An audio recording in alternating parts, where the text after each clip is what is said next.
Hi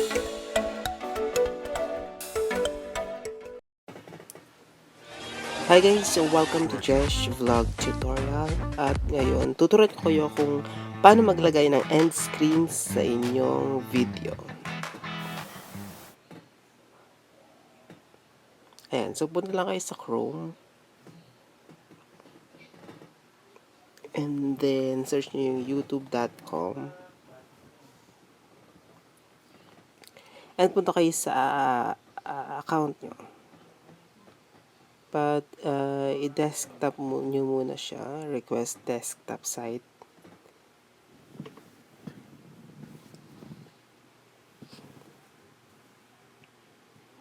Ayan. So, ayan. Then, punta kayo sa channel nyo. Your channel. YouTube Studio. Sa YouTube Studio.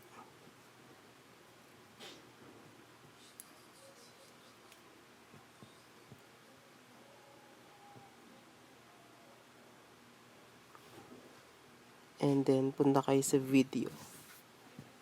Sa left side, pangalawa. Video.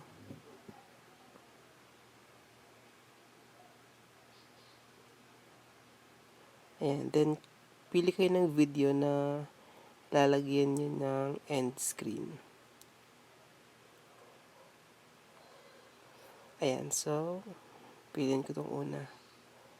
Ayan. Click nyo lang yung picture. Ayan. Yung video. Click nyo yung video.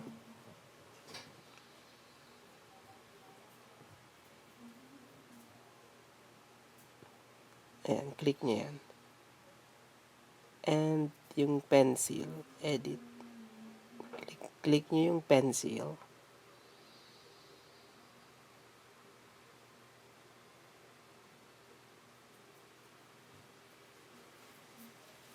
Ayan.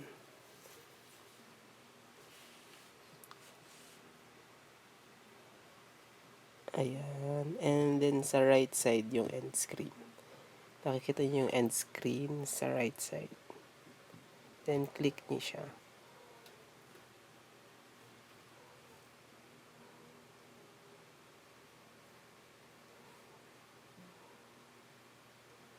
Yan. Then may mga choices na dyan. Yung latest video, one subscribe, one playlist. Yan.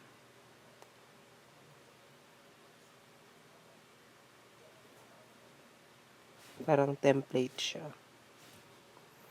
So, pipiliin ko itong dalawa. 2 videos. Yan. Then, click nyo yung unang box.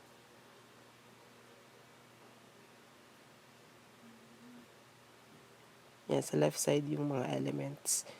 Yung ilalagay nyo sa end screen. So, pili lang kayo ng best for viewer, choose specific video. So, choose specific video tayo. Yan yung mga video nyo.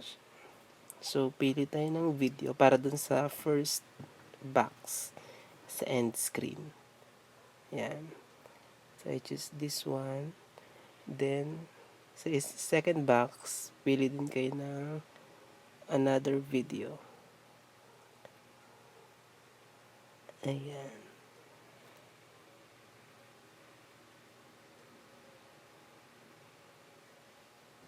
Ayan. So, meron na kayong dalawang video na end screen. Ayan. And yung nasa last part ng video, na kapag click nyo, madadirect kayo sa video na yon.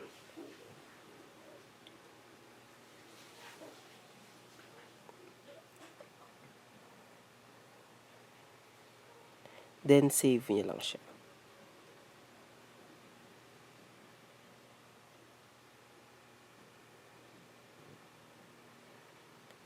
Ayan, so meron ng end screen yung video na yun.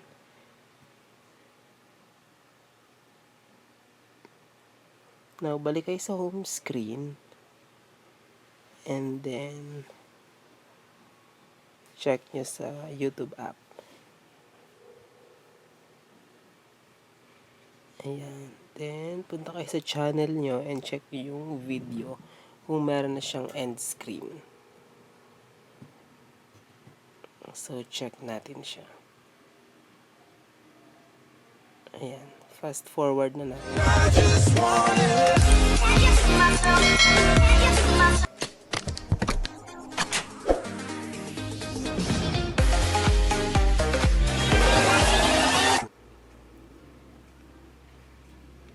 Ayan. So, meron siyang dalawa. Yung video na nilagay natin sa ano.